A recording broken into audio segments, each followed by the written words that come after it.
नमस्कार। The next time में आप सभी का बहुत बहुत स्वागत है। क्या मुनीर खान को ऑनरेबल कोर्ट से मिलेगी राहत? क्या उन्हें वापस ड्यूटी पर किया जाएगा तैनात? एक बड़ी खबर जो आ रही है, जिस तरह से आप जानते हैं जुई पाकिस्तान ने अपनी सीमाओं को लांघा और किस तरह से आपने देखा कि पाकिस्तान और भारत के बीच में तनावपूर्ण स्थितियां थी जब पहलगाम टेरर अटैक हुआ।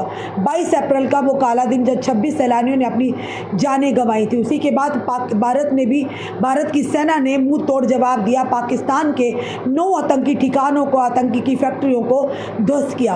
उसी के चलते आपने देखा ड्रोन के माध्यम से किस तरह से जो कि जम्मू के शहरों को भी निशाना बनाया गया था और उसके साथ LOC पर किस तरह से पाकिस्तान की तरफ से सीज फायर का वायलेशन किया गया, जिसमें कई लोगों की जानें गई और कईयों ने अपने आशियानों को उजड़ते हुए अपनी आंखों के सामने देखा।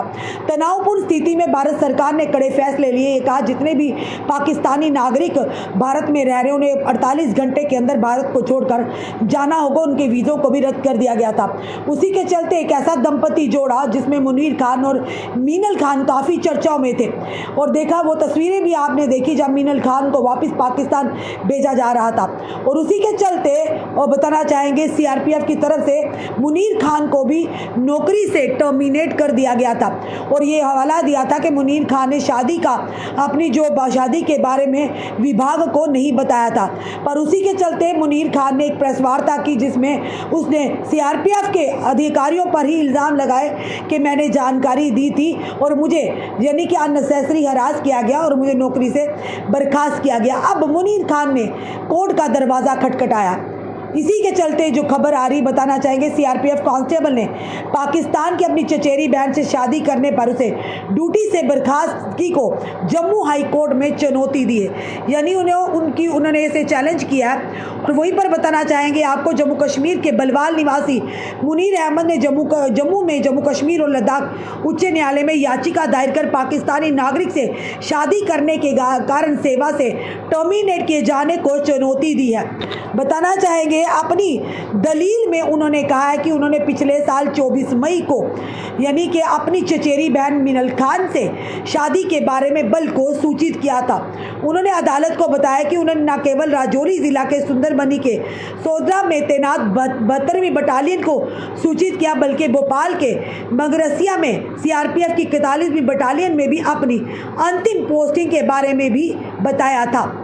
बताना चाहेंगे आपको मुनीर अहमद ने अपनी चचेरी बहन मीनल खान से 24 मई 2024 को ऑनलाइन वीडियो कॉन्फ्रेंसिंग के जरिए शादी की थी। उन्होंने सबूत के तौर पर भारतीय निकाहनामा, पाकिस्तानी विवाह प्रमाण पत्र और शादी का निमंत्रण समेत सभी संबंधित दस्तावेज दिखाए। उनके अनुसार ये विवाह दोनों देशों के कानूनी रूप से पंजीकृत था, यानी कि रजिस्टर्ड था। शादी के बाद उनकी पत्नी मीनल खान ने वैध यानी कि अल्पकालिक वीज़ा यानी कि वैलिड शॉर्ट टर्म वीज़े का उपयोग करके 28 फरवरी 2025 को कानूनी रूप से भारत में प्रवेश किया था। 4 मार्च 2025 को उन्होंने लॉन्ग टर्म वीज़ा के लिए आवेदन किया था। याचिका में कहा गया कि कई सांसदों ने लिखित सिफारिशों के माध्यम से वीज़े आवेदन का भी समर्थन किया। 2 मई को एक आधिकारिक आदेश में भोपाल के बगरसिया में CRPF के 41वीं बटालियन के कमांडेंट, जहां वह वर्तमान में तैनात थे, ने बताया कि मुनीर अहमद को भारत में एक पाकिस्तानी नागरिक को शरण देने के कारण तत्काल प्रभाव से बर्खास्त कर दिया, यानी नौकरी से टर्मिनेट कर दिया गया था। मुनीर अहमद को बर्खास्त कर दिया गया था क्योंकि उसकी पत्नी मीनल खान को भारत छोड़ने का नोटिस मिला था, क्योंकि वह एक पाकिस्तानी नागरिक है। ये नोटिस 22 अप्रैल को पहलगाम में हुए आतंकी हमले के बाद दिया गया था, जिसमें 26 सैलानियों यानी कि टूरिस्ट की जान गई थी। सूत्रों के अनुसार मुनीर अहमद ने अपने बचाव में आरोप लगाया कि उसे मनमाने ढंग से स्वेच्छाचारी और सनकी तरीके से नौकरी से निकाल दिया गया था। CRPF के अनुसार संविधान के अनुच्छेद 311 जो मनमाने ढंग से बर्खास्तगी या सेवा से हटाने के खिलाफ सिविल सेवकों के लिए सुरक्षा उपायों को रेखांकित करता है, का इस्तेमाल उसे तुरंत नौकरी से निकालने के लिए किया गया था। CRPF के मुनीर अहमद अहमद को बर्खास्त करते हुए कहा था, गंभीर चिंता के मामले में सीआरपीएफ की 41 बटालियन के सीटीजीडी मुनीर अहमद को एक पाकिस्तानी नागरिक से अपनी शादी को छिपाने और उसके वीज़ा की वैधता से परे उसे जानबूझकर शरण देने के लिए तत्काल प्रभाव से सेवा से बर्खास्त कर दिया गया था। उनके कार्यों को सेवा आचरण का उल्लंघन और राष्ट्रीय सुरक्षा यानी देश की सुरक्षा के लिए हानिकारक बताया गया था। मुनीर अहमद ने अपनी याचिका में अदालत से कहा, यह आदेश संविधान के अनुच्छेद 21 के तहत मेरे मौलिक अधिकारों का उल्लंघन करता है। मुझे सीमा पार शादी करने की सज़ा दी गई है। एक विदेशी नागरिक को शरण देने के आरोप पर मुनीर ने कहा कि उनकी पत्नी इस वर्ष 28 फरवरी तक विजिट वीज़ा पर थी और उन्हें 4 मार्च को लॉन्ग टर्म वीज़ा के लिए आवेदन किया था, जो अभी भी लंबित है।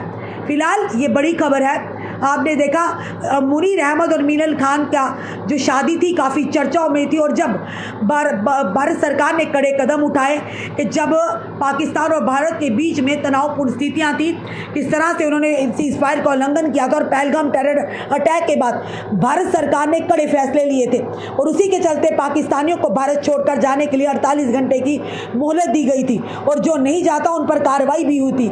इसी के चलते मीनल खान और मुनीर खान के ऊपर भी तलवार लटकती नजर आई और आपने देखा किस तरह से वाघा बॉर्डर तक मीनल खान को छोड़ा गया।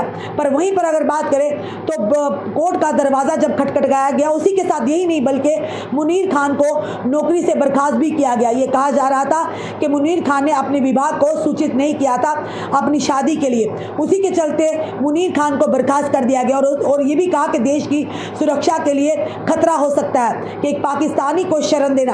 और उसी के चलते मीनल खान यानी कि देखा आपने कि किस तरह से फिर मुनीर खान ने एक प्रेस वार्ता के माध्यम से इस आदेश की कड़ी निंदा की कि उन्हें किस तरह से नौकरी से बर्खास्त किया गया और अल्टीमेटली मुनीर खान ने अब ऑनरेबल कोर्ट का दरवाज़ा खटखटाया है। क्या ऑनरेबल कोर्ट से मुनीर खान को राहत मिलेगी?